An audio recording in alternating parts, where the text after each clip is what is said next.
The weekly code quiz. Another way of understanding semantic markup is that it is adding more meaning. What element is used to make text bold? B. But. Strong is also correct. It is a semantic element that means that something is important. By default, it will cause text to appear bold, although you can change that with CSS. What element is used to make text italic?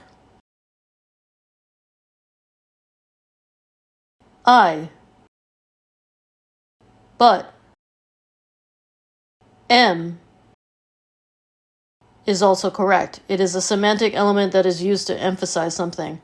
By default, it will cause text to appear italic, although you can change this with CSS. What element identifies content not directly related to the main content that needs a caption? Figure. How do we add that caption?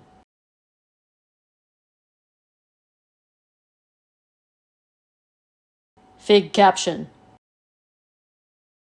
Presented by Designers Learn Code.